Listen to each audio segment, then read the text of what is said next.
I was sitting in my law office reviewing the final divorce papers for a client when my phone buzzed with a text from an unknown number. After 15 years of building my life from nothing, I had achieved everything I ever dreamed of. Successful family law practice, six-figure income, beautiful home that I owned outright.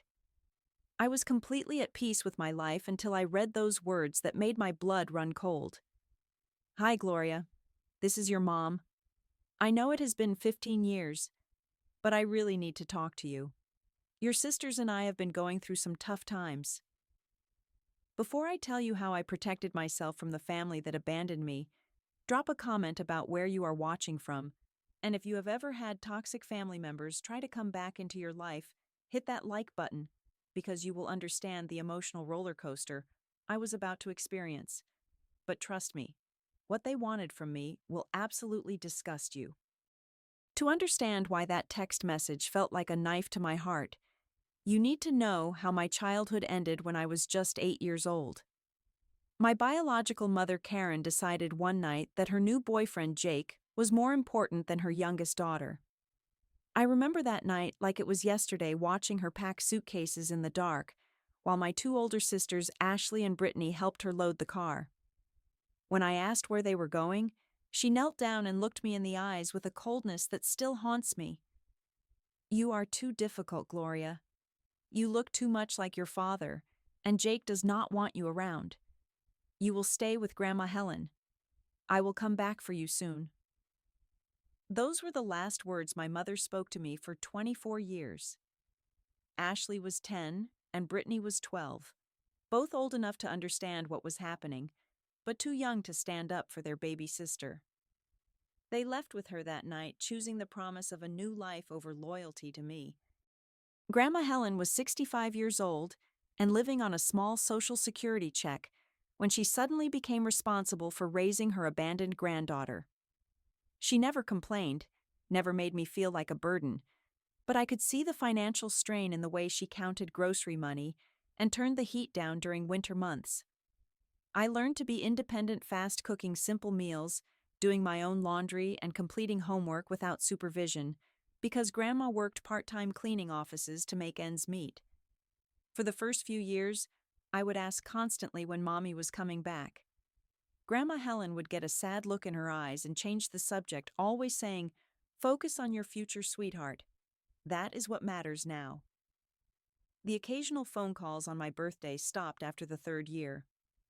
Ashley and Brittany sent Christmas cards twice, but they were generic cards with just their names signed, no personal messages or updates about their lives. When I turned 12, I found my mother's new address through a friend whose mother worked at the post office.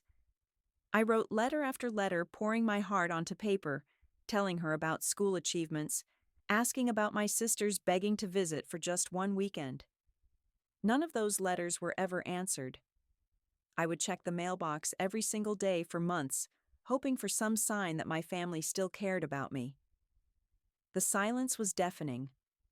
Academic achievement became my escape and my salvation. While other kids were dealing with normal family drama, I threw myself into studying with an intensity that impressed every teacher I ever had. I maintained straight A grades throughout middle and high school, not because anyone was pushing me, but because I knew education was my only path to a better life.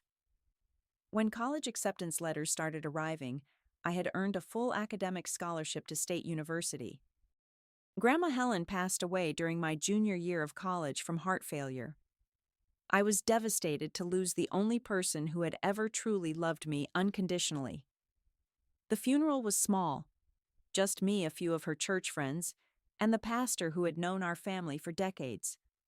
I kept hoping right up until the service started that maybe somehow my biological family would appear to pay their respects to the woman who had raised me when they abandoned their responsibilities. They never came. After graduation with honors from law school, I was recruited by one of the most prestigious family law firms in the state.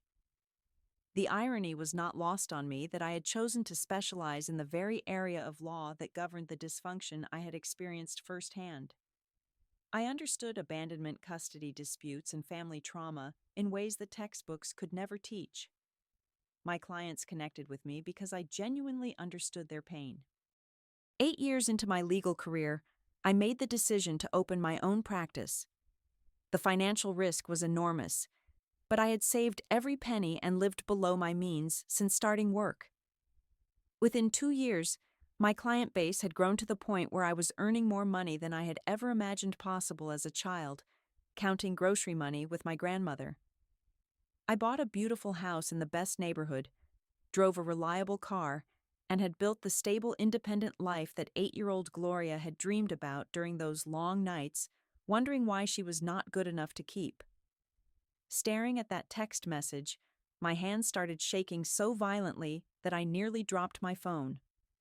24 years of silence, and now suddenly Karen wanted to talk because she and my sisters were going through tough times.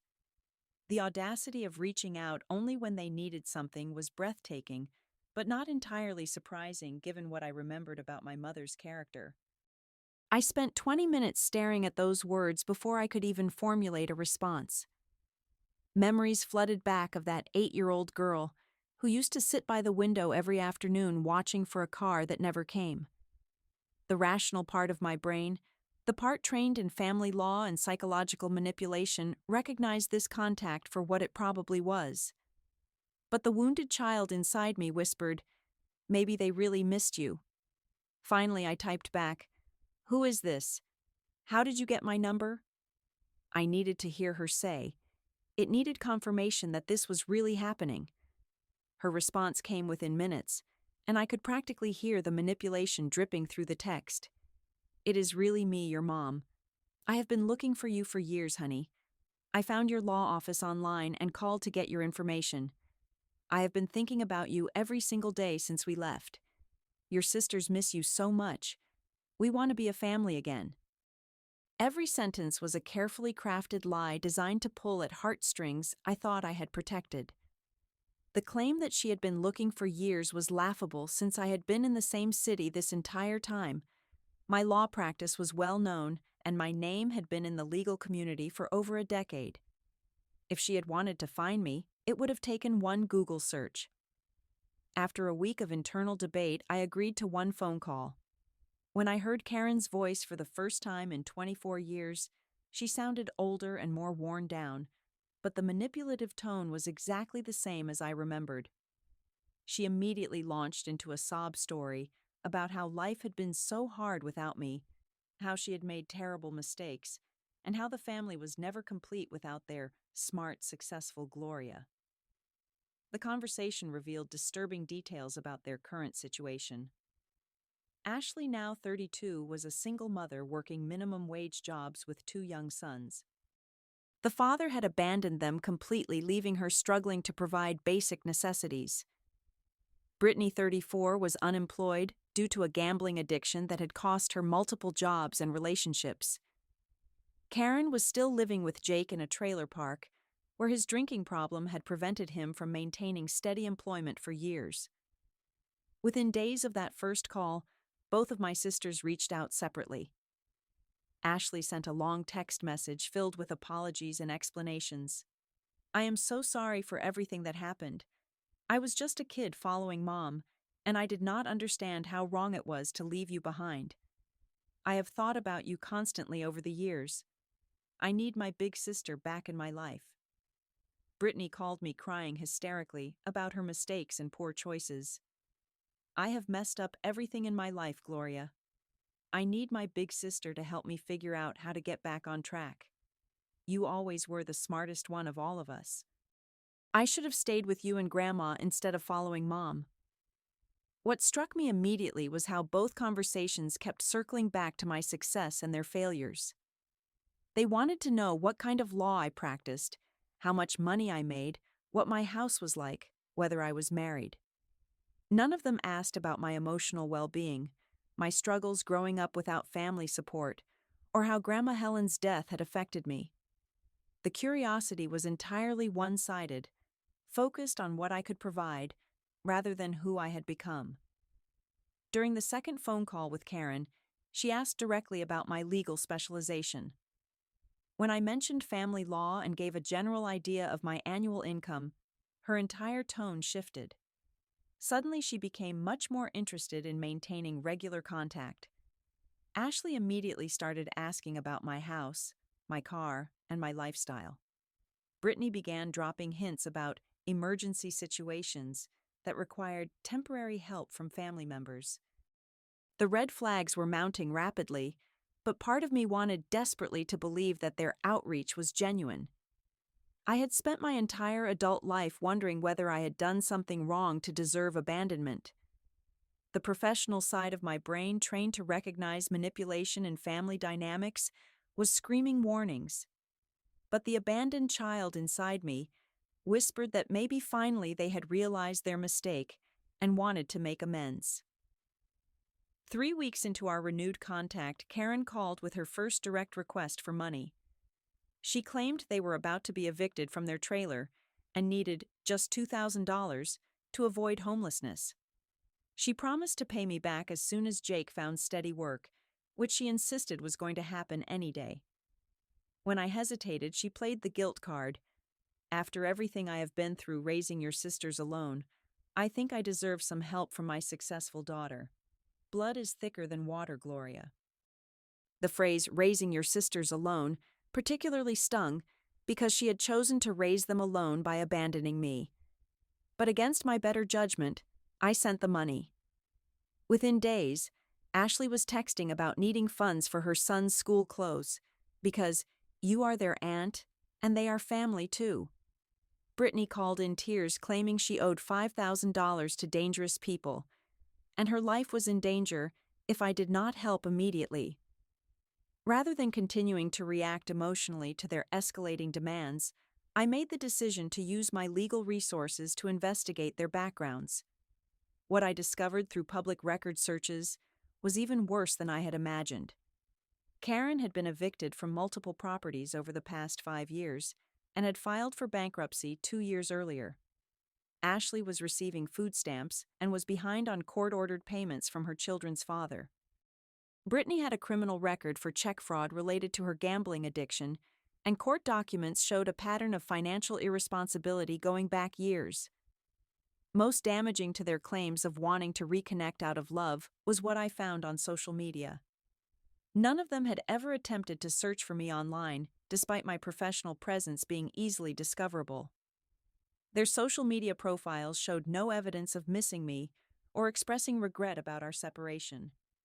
The decision to contact me had clearly been motivated by their current financial crisis, not by genuine familial affection. After I sent the initial $2,000, their requests multiplied rapidly. Ashley needed money for her children's medical bills, claiming that as their aunt, I had a responsibility to help with healthcare costs. Brittany's emergencies became increasingly dramatic, with claims about loan sharks threatening violence if she did not pay her gambling debts immediately. Karen wanted money for car repairs so she could come visit me properly and begin rebuilding our relationship. The emotional manipulation intensified with each request. "We gave up so much when we left," Karen would say during our phone calls, as if leaving me behind had been some kind of sacrifice rather than a selfish choice. Ashley started sending photos of her son's cute little boys, who had been coached to call me Aunt Gloria, in videos designed to tug at my heartstrings. Brittany threatened that if something happened to her because I refused to help her, blood would be on my hands. After 2 months of escalating financial demands and emotional manipulation, I agreed to meet with them in person. I chose a restaurant near my office, wanting the security of familiar territory and the ability to leave quickly if necessary. Karen showed up looking significantly older than her years, worn down by decades of poor choices, but still carrying herself with the same entitled attitude I remembered from childhood. Ashley brought her 2 young sons, clearly intending to use them as emotional leverage. The boys were sweet and well-behaved, and it broke my heart to see how they were being used as pawns in their mother's financial schemes. Brittany arrived 30 minutes late, clearly under the influence of something, and immediately asked if I could loan her $20 for parking and gas money. During the meal, the truth about their long-term intentions became crystal clear. Karen casually mentioned that they had always known I would be successful because I was always the smart one in the family. Ashley added that their mother had predicted I would probably become rich and be able to take care of all of us eventually. The implication was staggering. They had not abandoned me despite my potential success, but because of it. The plan had always been to return when I could provide for them financially. Then came the ultimate request that revealed the true scope of their intentions. Karen presented what she called a business proposal, where I would purchase a house that all three of them could live in together. She had calculated that my income would easily qualify me for a mortgage with a $50,000 down payment. Ashley needed stable housing because Child Protective Services had been monitoring her living situation. Brittany needed a safe place to recover from her addiction, though she showed no signs of actually wanting to get clean. Sitting in that restaurant booth, watching them plan my financial exploitation while using Ashley's children as emotional blackmail, I finally understood the full scope of their manipulation. They had saved me for later harvest, like a crop they intended to collect when I was mature enough to be profitable. The 8-year-old girl who had wondered why she was not good enough to keep now realized she had been too good, too valuable to waste on immediate gratification. I stood up calmly and placed my napkin on the table. This meeting is over. Karen's face shifted from confident expectation to shocked disbelief. You cannot just walk away from family Gloria. We are your blood.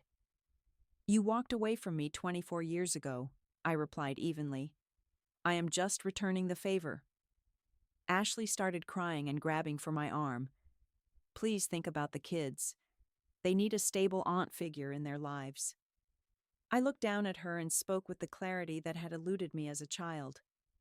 I am thinking about the kid you abandoned, who had to raise herself. These children deserve better than being used as manipulation tools. Brittany followed me toward the exit, clearly agitated and desperate. When she grabbed my arm and demanded that I stop being selfish, I gently removed her hand and said, I learned selfishness from experts. Karen's voice carried across the restaurant as other diners turned to stare. You will regret this family is forever. Without turning around, I called back. Then you should not have thrown it away when I needed it most. That night I blocked all of their phone numbers and changed my office contact information. I installed a security system at my house and informed my staff that under no circumstances should they provide personal information to anyone claiming to be family. The sense of relief was immediate and overwhelming, like a weight I had been carrying my entire life had finally been lifted from my shoulders. The immediate aftermath of cutting contact was surprisingly peaceful. For the first time in months, I slept through the entire night without waking up anxious about the next financial demand or emotional manipulation attempt. The stress I had not even realized I was carrying simply evaporated once their toxic presence was removed from my life. I felt lighter, clearer, and more focused on my work and personal well-being. However, they did not accept my boundaries quietly. Within a week, Karen showed up at my office building, demanding to speak with me about family obligations. Building security escorted her out after she became increasingly agitated and began shouting about ungrateful children. Ashley created multiple fake social media accounts to send me messages filled with photos of her children and guilt-laden appeals about family responsibility. Brittany tried calling from different phone numbers, but I had learned to recognize her voice patterns and immediately hung up. The most insidious attempts to circumvent my boundaries came through extended family members who had been fed manipulated versions of our story. Distant cousins and family friends began reaching out asking me to be reasonable and help family in need. When I explained the full context of their abandonment and recent exploitation attempts, most people immediately understood and supported my decision. Those who continued to pressure me after hearing the truth received the same boundary. This topic was completely off limits. 6 months after cutting contact, I learned through mutual acquaintances what had happened to each of them. Karen and Jake were evicted from their trailer and were living in their car, moving between different parking lots and cheap motels. Ashley lost custody of her children to their paternal grandparents, who were able to provide the stability and resources she could not. While it was heartbreaking to think about those little boys being separated from their mother, I knew they would have better opportunities with family members who were not drowning in dysfunction. Brittany was arrested for theft after stealing money from her employer to pay gambling debts. She was sentenced to 18 months in county jail, which ironically provided the structured environment she needed to begin addressing her addiction. None of them took any responsibility for the consequences of their choices.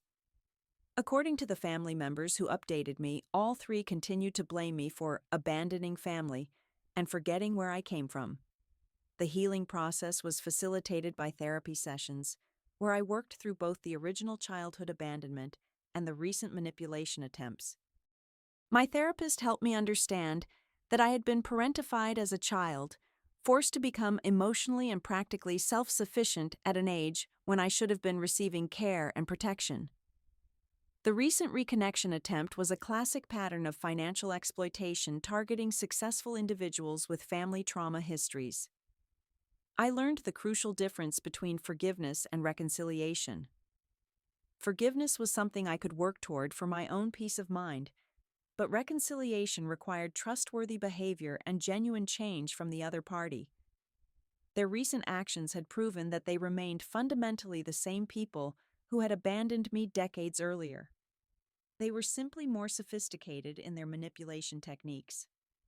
My professional life benefited enormously from this personal experience. I began specializing in helping other abandoned children navigate family reunification scams, using my legal expertise and personal understanding to protect vulnerable clients from exploitation. I wrote an article for a legal journal about financial exploitation by estranged family members, which was widely circulated and led to speaking engagements at family law conferences. The personal growth that resulted from successfully defending my boundaries transformed my romantic relationships as well. With my therapist's help, I learned to recognize healthy versus unhealthy relationship patterns and developed the confidence to build a meaningful partnership with someone who valued my independence rather than seeking to exploit it. For the first time in my adult life, I was able to trust someone completely because I had learned to trust my own judgment about people's motivations. 2 years later, my law practice had expanded to include a specialized division helping adult children of toxic families navigate complex reunification attempts. My professional reputation in this niche area brought clients from across the state who needed legal protection from family exploitation. The personal pain I had experienced became a source of professional expertise that helped hundreds of other people protect themselves from similar situations. The wisdom I gained from this experience fundamentally changed how I understood family relationships. Real family shows up during your worst times, not just when they need something from your best times. People who abandon you during childhood do not get to claim you when it becomes convenient for them as adults. Biology creates relatives, but loyalty and mutual respect create family. I no longer felt any guilt about maintaining permanent no contact with Karen, Ashley, and Brittany. They had shown me exactly who they were when they thought they could get away with it, and I believed them. Some doors should stay closed forever, especially when opening them only leads to more pain and exploitation. The 8-year-old girl, who had waited by the window for people who were never coming back, had finally learned that she deserved better than crumbs of attention from people who saw her only as a resource to be harvested. My current life is built on authentic relationships with people who value me as a whole person, not just for what I can provide financially. I have created a chosen family of close friends, mentor figures, and my romantic partner who understand that love is demonstrated through consistent actions, not just words spoken when someone needs help. This foundation of genuine care and mutual respect has given me the confidence to continue helping other people break free from toxic family cycles. They taught me that biology does not guarantee loyalty, but it took their return for me to learn that success does not obligate charity. Some people plant seeds in your life, and others just come to harvest what they never watered. I chose to protect my garden from those who only showed up for the harvest season. Have you ever had family members disappear from your life only to return when they needed something from you? How did you handle the guilt and pressure that comes with setting boundaries against people who share your DNA? Share your experiences in the comments below, because your story might help someone else who is struggling with similar family manipulation. Hit that like button if this story reminded you that you do not owe your success to people who contributed nothing to building it. Subscribe for more real stories about overcoming toxic family dynamics and building healthy boundaries. Please share this video with anyone who needs to hear that blood relation does not excuse bad behavior or create unlimited obligations. Remember that protecting yourself from exploitation is not selfish. It is necessary for your mental health and continued success. Thank you for listening to my journey of learning that sometimes the most loving thing you can do is refuse to enable people who mistake kindness for weakness. I hope my story gives you the courage to value yourself enough to say no to people who only value what you can give them.